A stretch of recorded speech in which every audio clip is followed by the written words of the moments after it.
Next, remembering the victims and survivors of the mass shooting in Lewiston, Maine 1 year later. Tonight, members of the community are coming together to mark a painful milestone and reflect on their collective strength. Here's a live look in Lewiston, where the service is getting underway now, and you can see the outpouring of support for the victims' families and for one another.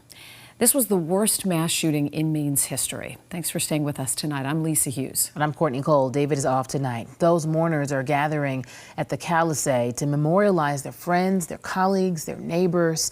WBZ's Brandon Truitt spent the day in Lewiston and found signs all over the city of how the community is healing. The ripple effects of a tragedy like this flow throughout the entire community, and we found several people today who are doing everything they can to heal. They were just bowling or playing cornhole, and their lives shouldn't have been affected that way. 1 year after 18 people were shot and killed in Lewiston, and this community is still working to come to terms with what happened.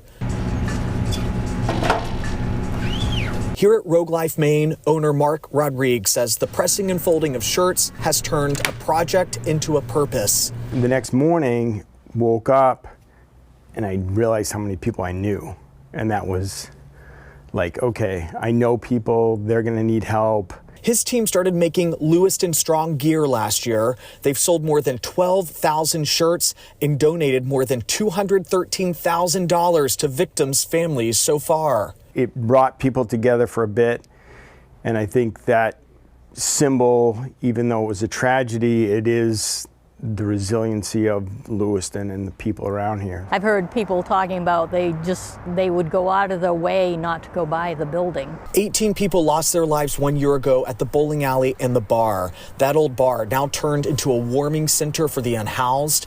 We stopped by Friday and found this tribute, 18 sleeping bags and handmade quilts with the initials of each victim. There's going to be a positive vibe moving forward, and this is kind of connecting. This was kind of saying a goodbye, but respecting the people that had been killed there. Members of the deaf community coming to pay their respects for their friends playing cornhole that night, the grief written all over their faces. This day, one of reflection, but this town is determined to turn tragedy into opportunity as they move forward. It's almost like we're not letting him win. We're going to win. We're a community and we take care of each other. And tonight's ceremony will feature 2 moments of silence, each at the exact minute of the shootings that happened here tonight. Just another step in the healing process. In Lewiston, Maine, Brandon Truitt, WBZ News.